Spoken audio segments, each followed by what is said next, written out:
Today we'll be going over all the modes of transportation in and around Walt Disney World and sharing some of our best tips to navigate yourself around the most magical place on Earth.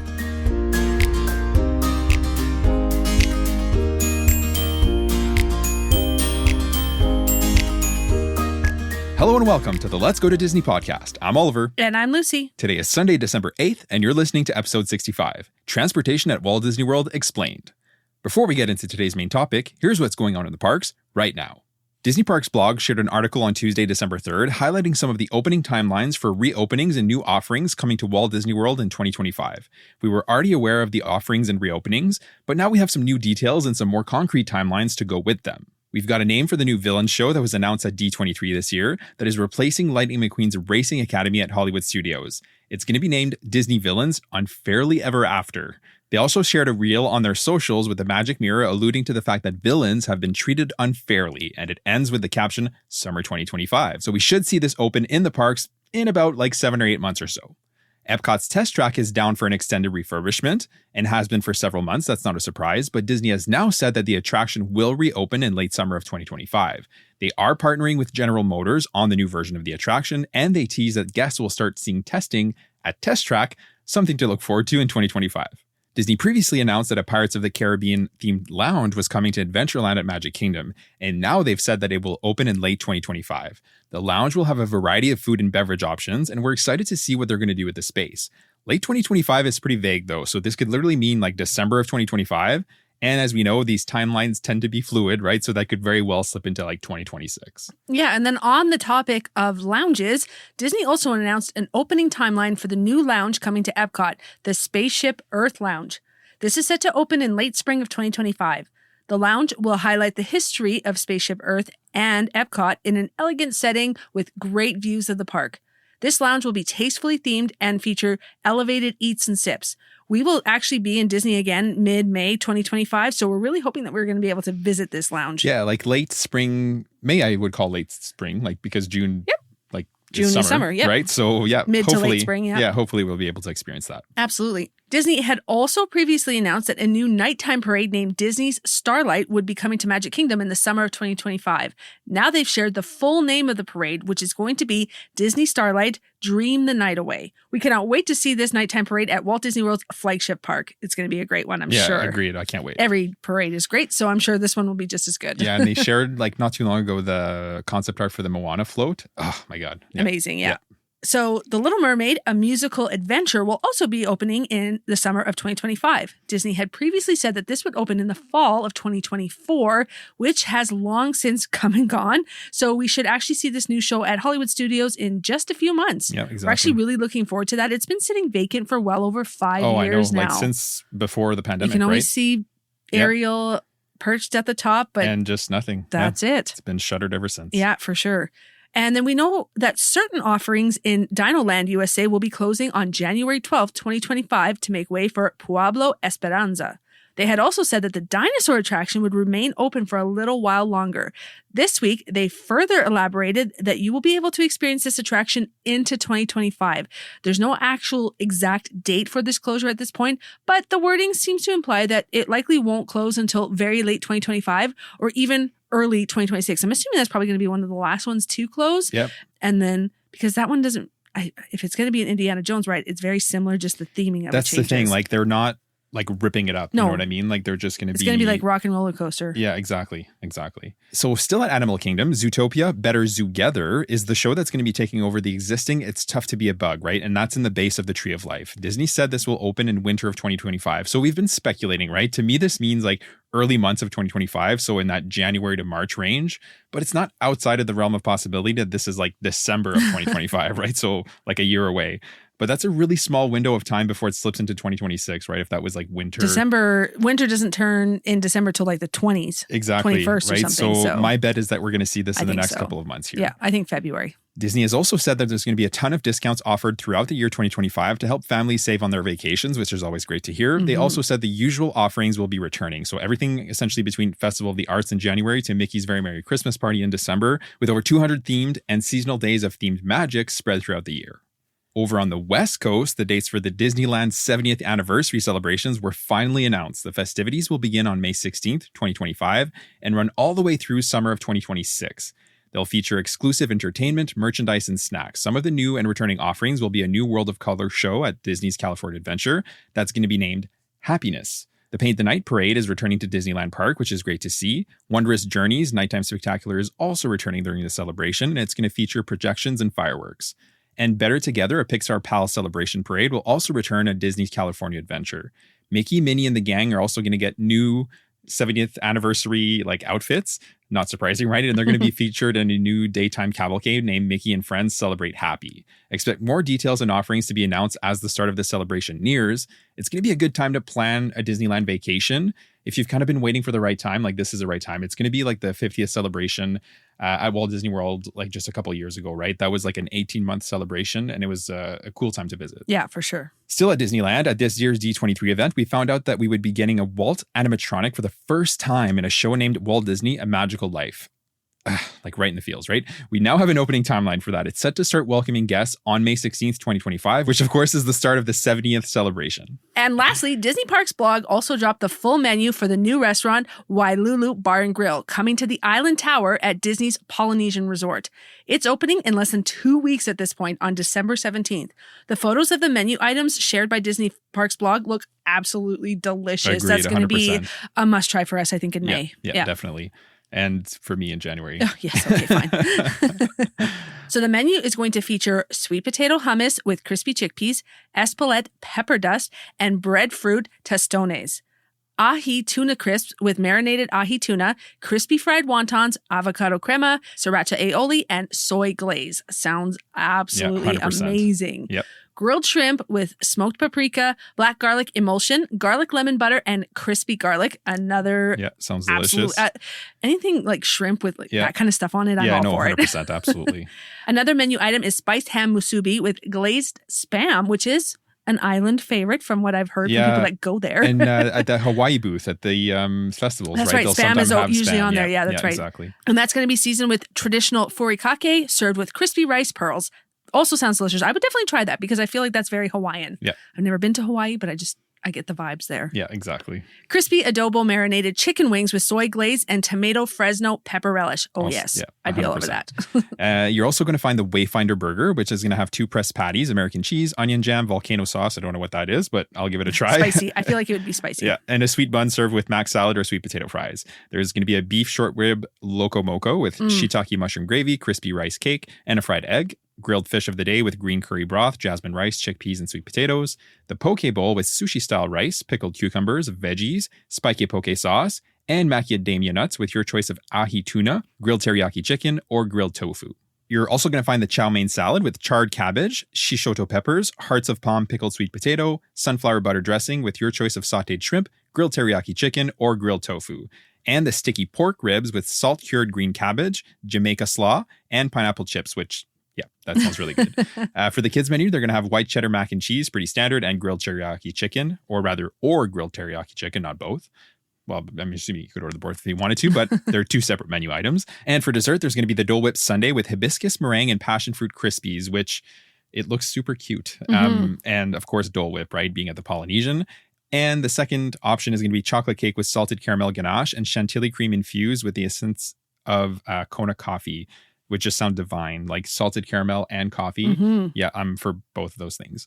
Like I said before, I'm there in late January, so I'm definitely going to be trying for a resi here. Although it's a lounge, I don't know if there's going to be advanced dining reservations. I don't know if that's been announced, but either way, I'm going to be going there. There might be, just because it might be so popular. Who knows? Well, I guess you'll find out soon enough. No, exactly. So that was a lot of news. For us, it was a busy week, and it's just that time of year, and that's the way it goes. It was our daughter Sophia's birthday party yesterday. It was absolute chaos. My mom and I wrangled 10 7-year-old girls. That brings a little bit of drama sometimes, but important thing is that Sophia had fun with all her friends. She said she had a great day, which made it all worth it. Yeah, agreed. No doubt. She was a happy little girl yesterday. For me, my 60-day window opened for dining and experiences for my solo trip coming up at the end of January, like we were just talking about. So I booked Homecoming, Sci-Fi, and a couple of other places. But it's going to be touch and go. I want to try Wailulu, like we were just saying, at the Polynesian, and the cake bake shop that opened not too long ago at the Boardwalk. And being that I'm solo, I can get a seat at the bar counter at pretty much anywhere I visit. or where they have them rather, so I'm not too stressed for that. I did also book the Wild Africa Trek Tour at Animal Kingdom, which is a 3-hour tour that takes you behind the scenes for closer looks at the animals and includes a light snack as well. I'm really looking forward to that. That's a bucket list item for me that I'll be checking off. I'll also be doing the Behind the Seeds tour at Epcot, which is a 1-hour guided tour of the greenhouses at the Living with the Land attraction. That's just about 7 weeks away now, so I'm starting to get excited and a little bit nervous. It's going to be my first time going to Disney alone, but it's Disney, so you'll still have fun. I love it there, right? So, and with the holidays just around the corner, it's going to be here before we do it. Yeah, I think you're going to have fun. I'm jealous you get to go, but unfortunately with my work, I don't get very much time off. So I've already burned through all of it. So I have to wait until April to get more vacation leave, essentially. So this is a good opportunity for Oliver to see if he likes to be solo, and then maybe, because I can't go with him every single time. So hopefully he can enjoy this and then do it more often. And we get to go as a family in May. So it's not like we got to wait too long. With that said, let's get into today's main topic. So over a year ago, I put out a guide to transportation around Walt Disney World. And while a lot of the information held in that episode, that's episode 5 in case you're wondering, it still holds true today. There are some changes that have happened in the last year that are worth noting. Plus, Lucy wasn't on the podcast yet during that time. So today will be a new and updated guide to navigating all the transportation options that are available to you while you're in and around Walt Disney World. Yeah, absolutely. So we'll cover driving into Orlando and around the parks, as well as your parking options as a resort and a non-resort guest. And then, of course, we'll get into the Disney transportation options. So let's say buses, boats, monorail, and Skyliner. We'll also get into the best ways to get around the property using these different methods so that you can use your time in the most efficient way possible. So let's kick this off with driving. Lots of folks drive to Disney, whether that's because they live in Florida or are more local, or people are coming from out of state that want to have access to their vehicle or wanting to save on airfare by driving. We have friends that drive down from Canada as well. Oliver's sister actually went down with her husband and his family last summer, and they drove all the way down. So lots of people do this. Obviously, that's a personal choice, and you can definitely save money by doing it this way. One thing to consider, though, for most people is if you're coming down from further away, meaning it'll take you more than one day to drive here, you're adding potentially multiple days on either end of your vacation. We know that's not necessarily feasible for everyone, but if you are driving, here are some things to consider. While there's no toll roads on Disney property itself, it is surrounded by toll roads. We passed them, like multiple of them from the airport. No, exactly. Yep. So that's definitely something that you need to keep in mind and contend with. The toll roads around Disney World are on the Sun Pass system. If you've driven in the area before, you'll see locals and taxis as well as Ubers drive right through the toll roads. That's because they have passes that allow them to do that. You can certainly get a Sun Pass. It could definitely be worth it depending on how long you're actually going to be here and how often you visit. If you are renting a car, oftentimes the rental companies will offer some form of service to pay for those toll roads. But just be sure to do your due diligence so that you're not going to be overcharged for that system. Yeah, that service, exactly. Yeah, exactly. Another thing to consider is that there's also a visitor toll pass system, which is a temporary pass that will work for all the toll roads in Florida. You download the app, preload your information, and then you pick it up right at the Orlando airport kiosk when you pick up your rental. You drop it off when you leave, and then you'll be charged for the toll roads that you passed during your stay. It's actually really user-friendly and a great way of doing it. Yeah, agreed. If you don't have a pass, and if you're not planning on getting one, just be prepared to pay for those tolls as you pass through them. Yeah, exactly. It's just something to plan for, right? Especially Canadians, we don't have that except for in the Toronto area. Yeah. So that's a foreign concept for a lot of us. Yeah, no, exactly. Not something that we experience up here. So you can actually go right on the sunpass.com website and see which roads have tolls. And then they actually have a calculator where you can actually go and map your route, and it's going to tell you how much it's going to cost, right? So that's a handy tool. And if you're a planner like me, that's going to alleviate some of the stress you might feel towards driving around Walt Disney World, right? Plus, that way, there are no surprises. In the end, like we always say, it just comes down to being prepared. We like knowing what to expect ahead of time. So if you do a little preparation now, it'll likely save you a lot of frustration later, right? That's the quote unquote hard part of driving in and around Walt Disney World. When you actually arrive onto Disney World property, the stress starts to kind of melt away, right? Because you're starting your vacation. At least that's how it is for us. The signs on Disney are very self-explanatory. Plus, they're like colored and they're Disney, right? So they're easy and convenient to navigate and to get around, right? The signs are massive too, so you can't miss them. And like I was just saying, like they're very descriptive. So they're going to give you a general description at first, like Epcot Resort Area or Magic Kingdom Resort Area or something like that. And then they get more specific as you get closer to your destination. The first time we drove around Walt Disney World, we were expecting it to be overwhelming, but everything is like we said, it's super clearly marked and it's very straightforward to get around. Plus, when you drive under the Walt Disney World sign, right, like the big arch, it's a rite of passage, right? Whether you were driving or, arriving in an Uber or bus or whatever it is, we always take a photo and we love passing the sign. It signals to us that like we're on vacation and it's starting. Absolutely. And like another thing too, everybody's got a phone for the most part. Yep. You put it into your GPS and everything Disney related is on the GPS. Oh, of You course. can find it that way Absolutely. too. You've got Google Maps on your phone. Yeah, absolutely. You'll get there. Yeah. And then if you are not driving and are not renting a car, we're likely assuming that you're flying into Orlando. So how do you get from the airport to your Disney resort or wherever you're staying? You have several options. Now, if you haven't been to Disney in a while, like think pre-COVID times, and you'll still remember the wonderfully free service named the Magical Express that would take you to your resort for free. Well, that no longer exists. Yeah. It never came back after the pandemic closures. And from that service, Mears Connect and the Sunshine Flyer services were born. Sunshine Flyer wasn't around for very long though. And in the summer of 2023, these two companies actually merged and it's now one service named Mears Connect driven by Sunshine. This is a paid shuttle service that picks you up at the Orlando airport and then drops you off at your resort. The buses are pretty frequent and the wait times are not too bad, especially since these two companies joined forces. There were some reports early on that said that wait times were actually pretty atrocious, but for the most part, those kinks I think have been ironed out since then. Yeah, exactly. The prices are actually pretty reasonable at $17.60 one way and $33.60 round trip for adults, and then $14.30 one way and $27.30 round trip for children. Although if you do have 5 or 6 people in your party, it does start to add up quite quickly. Yeah, exactly. So having said that, given that these are essentially buses, you don't need to worry about car seats or anything like that. You can also get that express service if you prefer, which will make your stop the first to drop off and then the last to pick up on return. The cost for this higher tier is up to $250 for up to 4 people and then $55 extra for any additional passengers.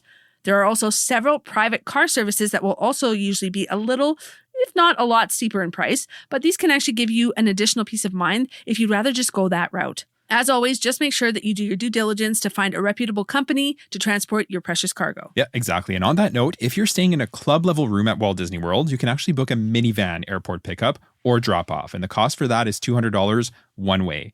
Just quickly, minivans are Disney's Lyft service, and they normally operate around Walt Disney World. You literally can't miss them, right? You can also take a taxi or an Uber or Lyft, right? So the rideshare services. A taxi is going to be around $65 or so, give or take a few dollars, depending on where you're staying on property. We took a cab just once, actually, and it's only because it was super busy at MCO or Orlando International, right?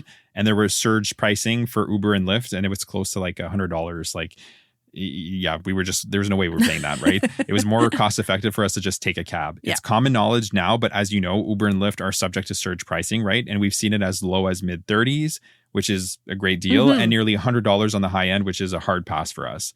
If you don't need car seats or if you can travel with portable booster seats, obviously that only applies if your kids are a little older.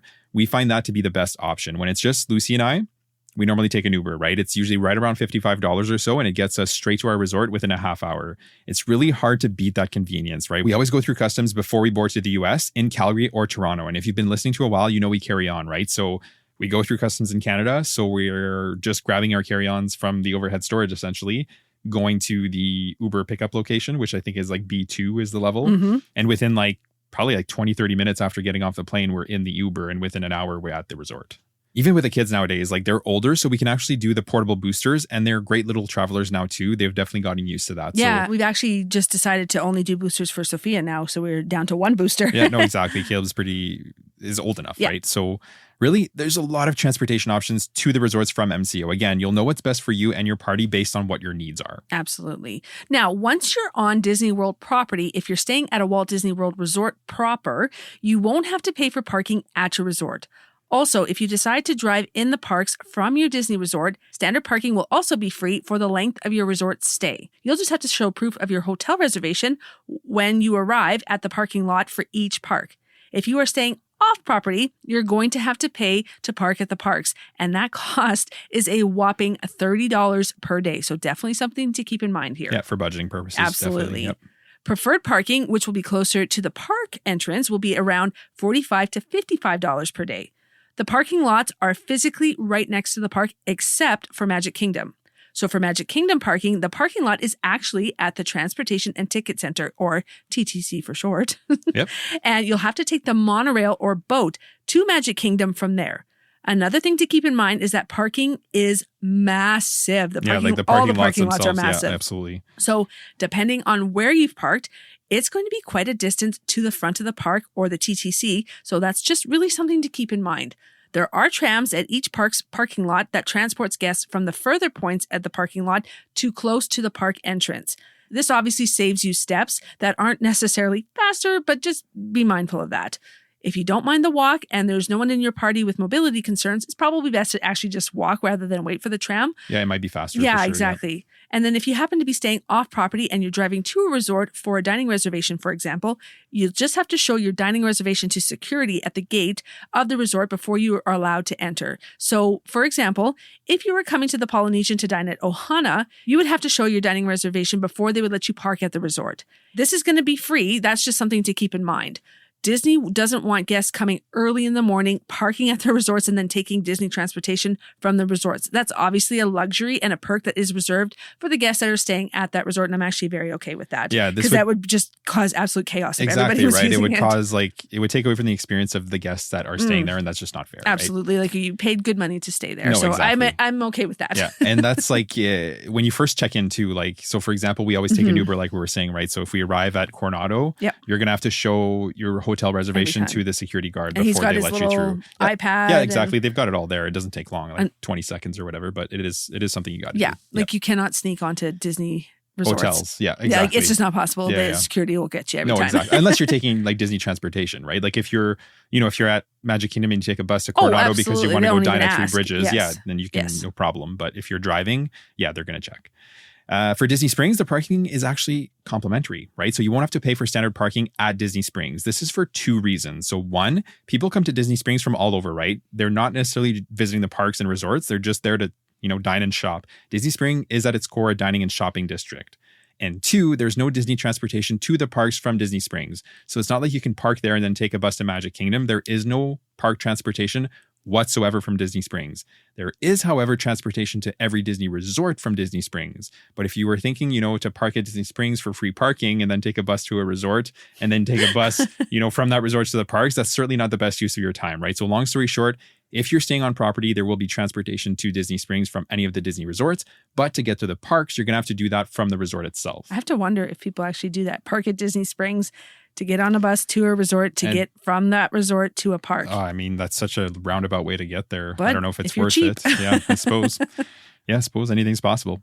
All right. However you got to Walt Disney World, whether you drove, flew, took a rideshare, or anything in between, how do you navigate Disney transportation around property, right? So now you're actually on property. How do you get around? Well, if you've never been to Walt Disney World, or if you've only ever been to Disneyland or Universal Orlando just down the road, the scale of Disney World is sneaky. Okay. You might not expect it to be as big as it is, but it's literally the size of the city of San Francisco. Unlike resorts like Disneyland and Universal Orlando, park hopping takes time and planning. It's not just walking 2 minutes like the trek from Disneyland to California Adventure. It's next level in terms of size, and it takes time, from park to park and from resort to the parks as well. Having said that, let's break down the four main complimentary Disney transportation options, which are buses, Monorail, Skyliner, and water or boat transportation. All right, so let's kick things off with the buses.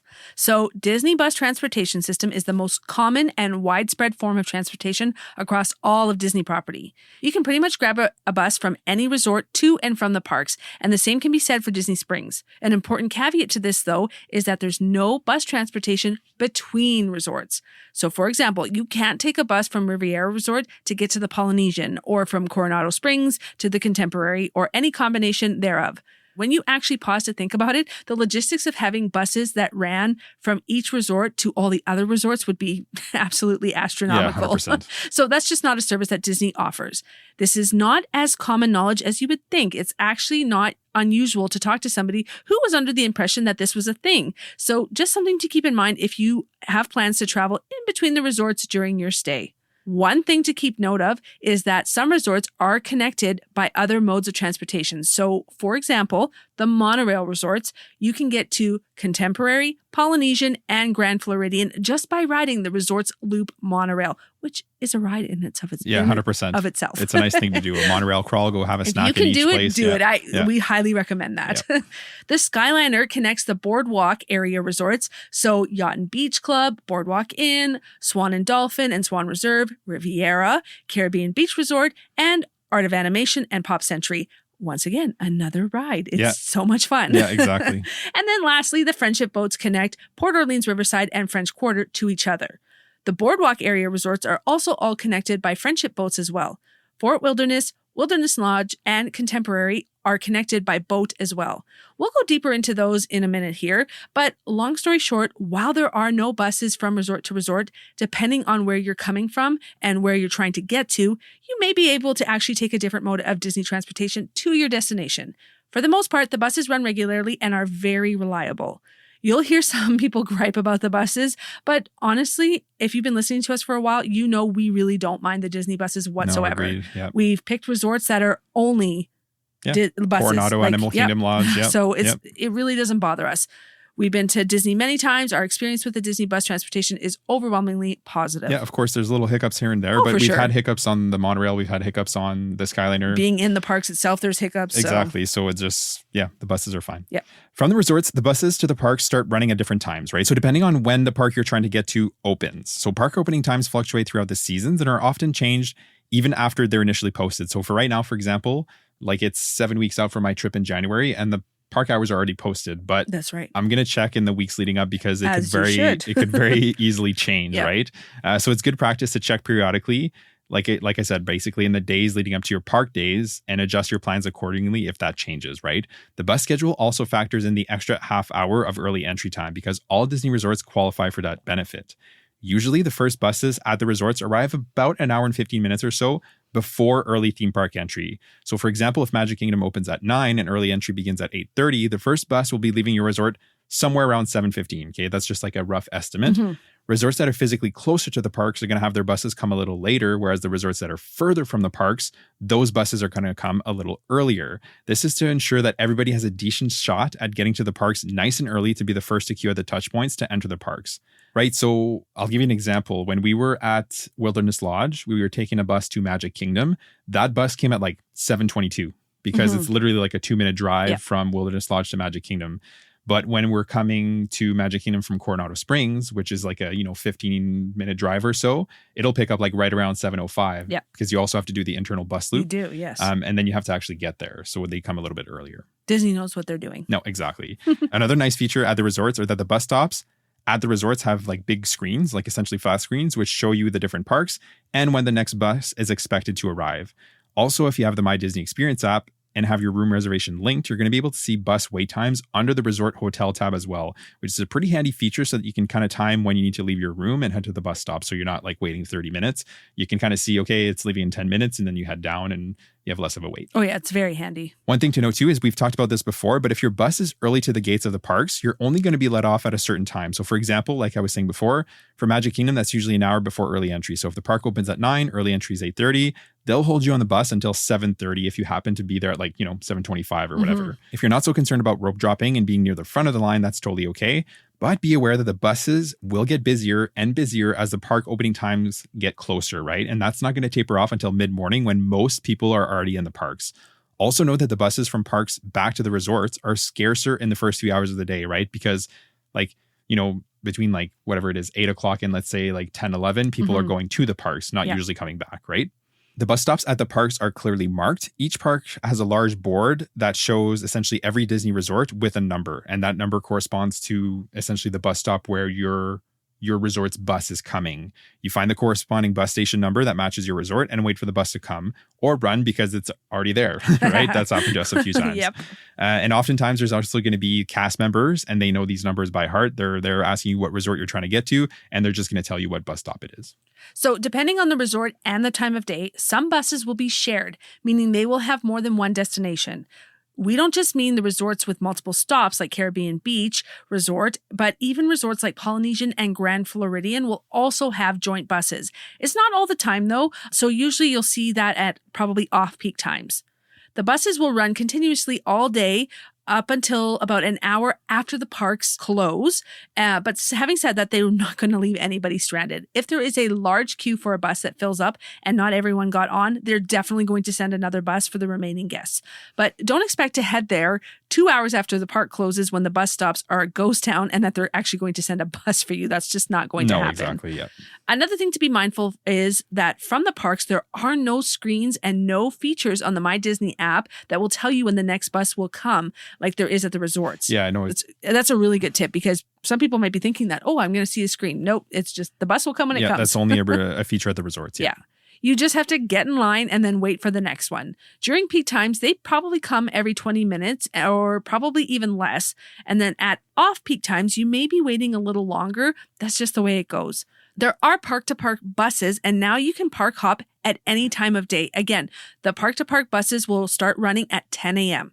Like we said before, you cannot take a bus from resort to resort, but you can take a bus to a park, no problem.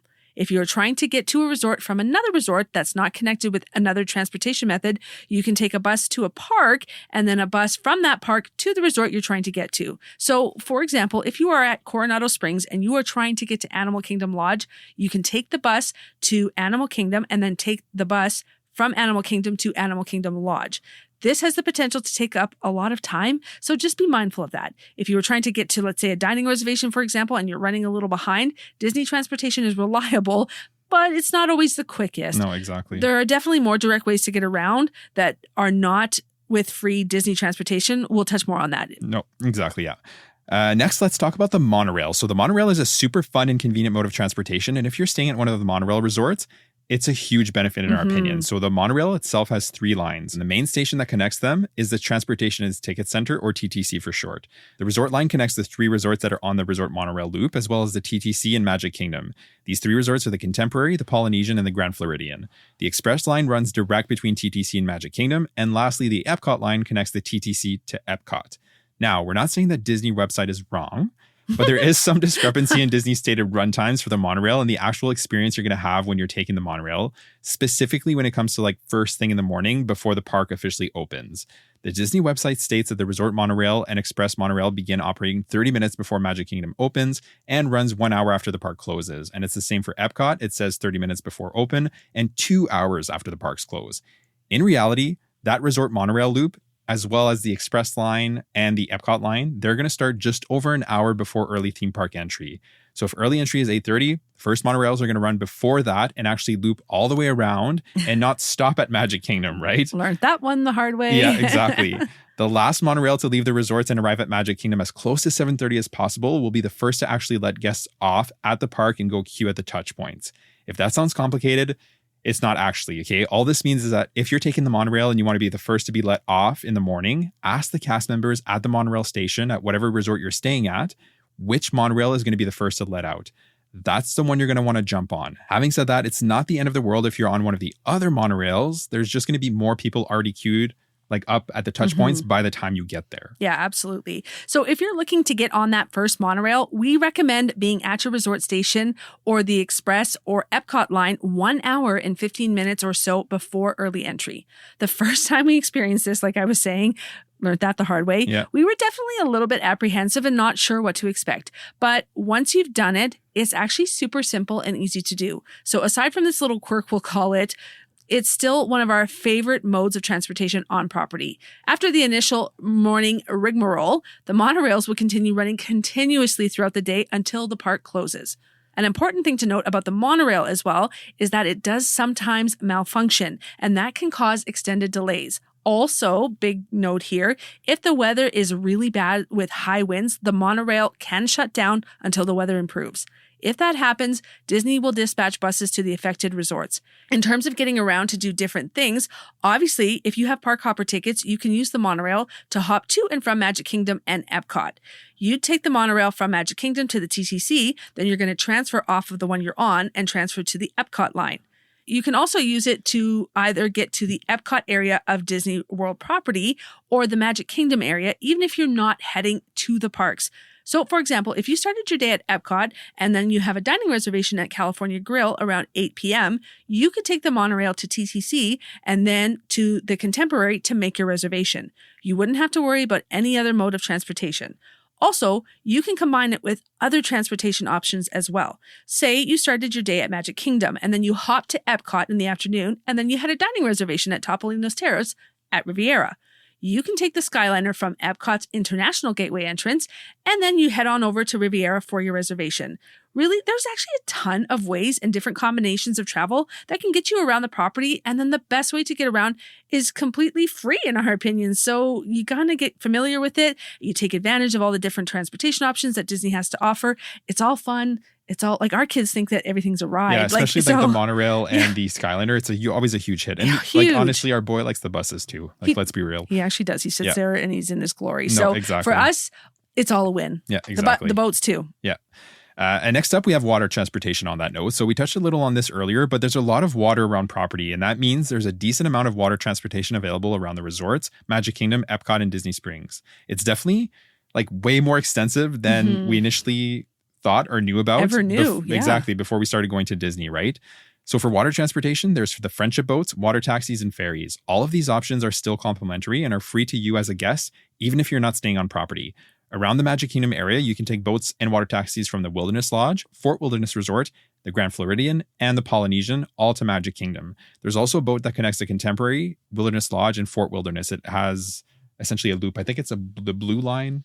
I think so. Don't quote me on that, but there's a boat that essentially cycles between those three resorts. Yes, absolutely. There are boats and water taxis that connects Disney Springs to Port Orleans, Riverside, and French Quarter, as well as Old Key West and Saratoga Springs resorts. These are heavily impacted by weather, so it's worth checking with the cast members at your resort to see if they are running during your visit. The friendship boats over in the Epcot area run between Boardwalk Inn, Yacht and Beach Club, the Swan and Dolphin Hotels, and the Swan Reserve. They run between these resorts and also connect Hollywood Studios and Epcot. All of these boats typically run about every 20 minutes or so. And last but certainly not least, for boat transportations, there's the ferry boats that travel from the TTC in Magic Kingdom. And these typically run about 45 minutes before park opens and an hour and a half after the park closes. These are large ferries and they can fit about 600 guests at a time. Like they're literally massive, right? It's definitely a nice way to arrive to Magic Kingdom. Of course, the monorail is iconic, right? But there's almost something like romantic, nostalgic, right? Yes. About arriving by boat. So if you're not in a rush and you want to do that, we can definitely recommend it. Absolutely. We definitely recommend like getting on the boats at some point. If like even if you're just like kind of taking a break from the parks, it's a great way to take a break. No, for sure. Like if you want to take a boat to the Poly and go walk around there or Wilderness Lodge or highly whatever. recommend. Yeah, absolutely. Definitely. Next up, we have the Skyliner. So the Skyliner is relatively new by Walt Disney World standards. It actually opened in September of 2019 at Walt Disney World, which was really just a few months before that pandemic closure. At its core, it's essentially a gondola system that transports guests from certain resorts to Epcot and Hollywood Studios. We've said this before, but if you've ever been to a larger ski resort where they have gondolas, it's exactly what you're picturing in your mind, except instead of going up a mountain, it crosses Walt Disney World property. It has been such a great addition when it comes to Disney transportation options around property. It connects Hollywood Studios to Epcot in yet another way, which is wonderful. And then it connects several resorts to each other and these parks as well. So this was a big selling point for the Riviera, being that it's a deluxe resort. It's not overly close to the parks, but it is right on the Skyliner line and to Epcot, which is wonderful. So like we said, the Skyliner connects two parks, Hollywood Studios and Epcot, as well as Pop Century, Art of Animation, Caribbean Beach, and Riviera resorts. The Hollywood Studios station is right at the front of the park. You cannot miss it. You'll have them all flying over you as you're walking in. The Epcot station is just outside of the International Gateway entrance at the back of the park. The Riviera station is right beside the resort. The Caribbean Beach station is not really central because the resort itself is so spread out, so it's actually close to some buildings, but kind of far from others.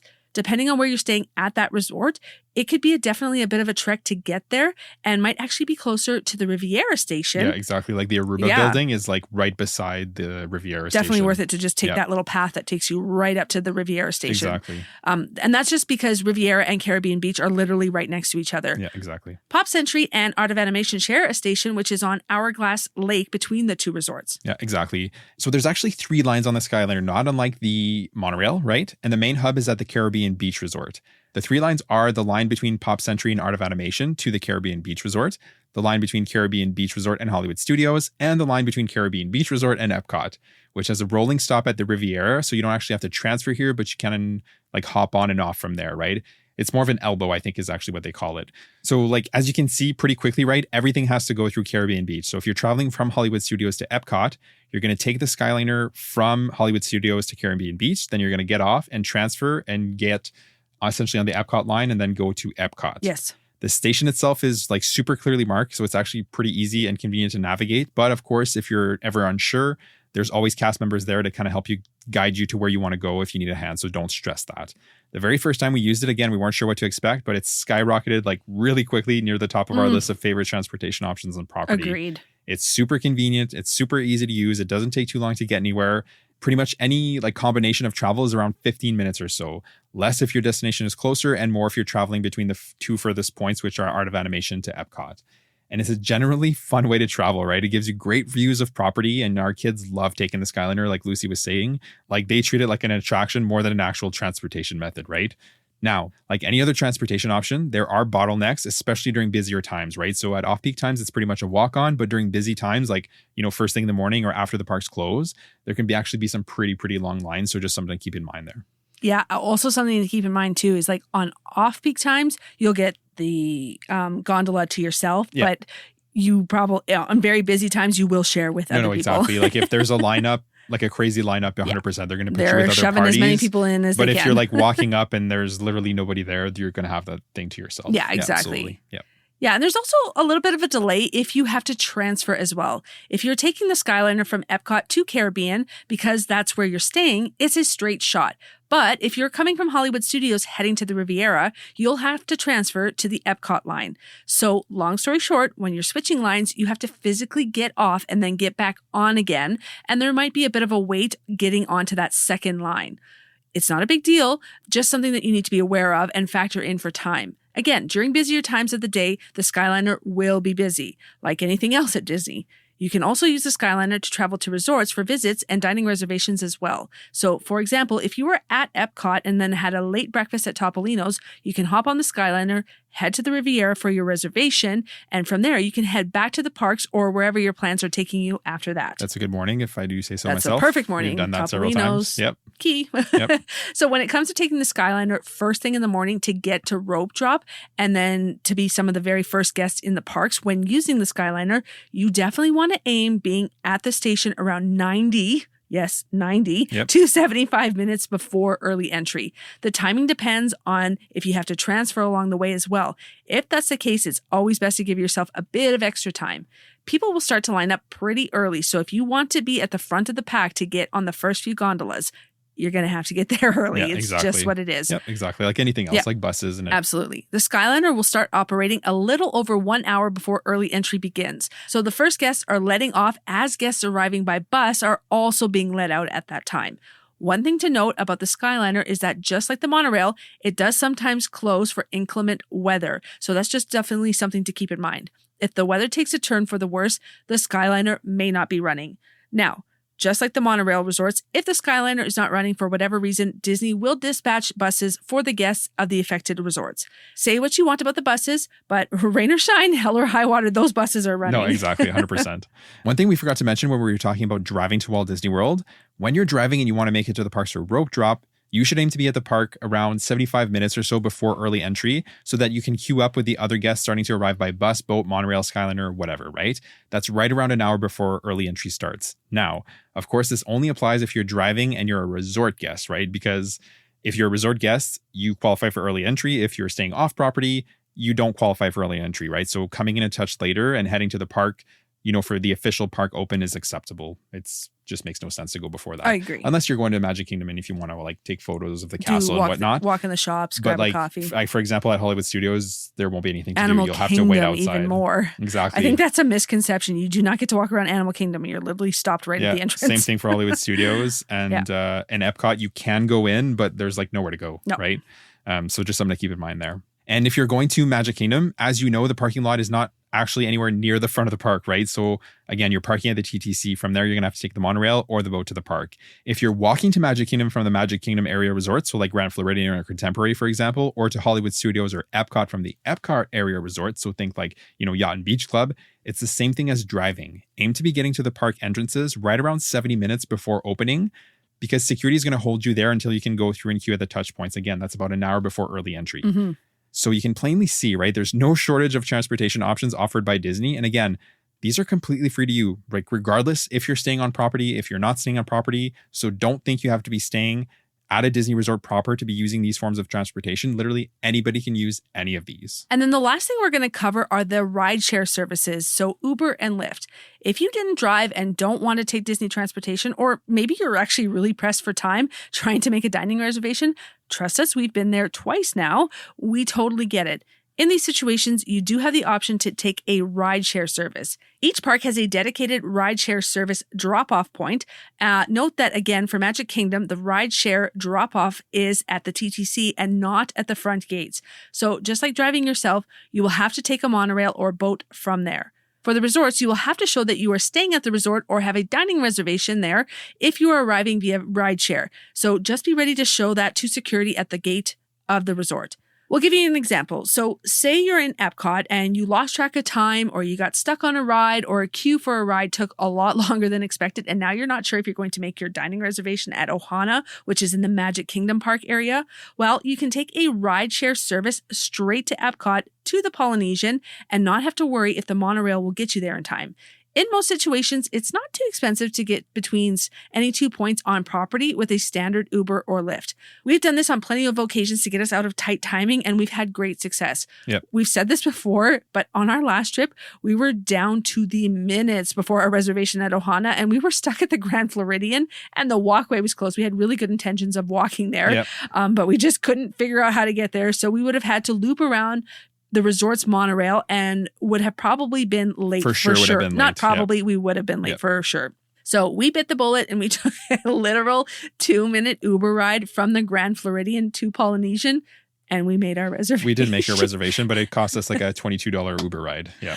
We don't talk about that one too much, but that's a lesson learned. Yeah, we were none too happy, but that's our own fault. And the last thing we'll say on rideshares are the Minnie Vans, right? So we kind of alluded to this earlier, but Minnie Vans are operated by Disney cast members and they work with the Lyft app. So when you open the Lyft app and you're in Walt Disney World, you'll see an option for Minnie Vans as well as the standard options. So fair warning, it's going to be more expensive than your standard ride. There's absolutely zero doubt about that, right? They're just more expensive.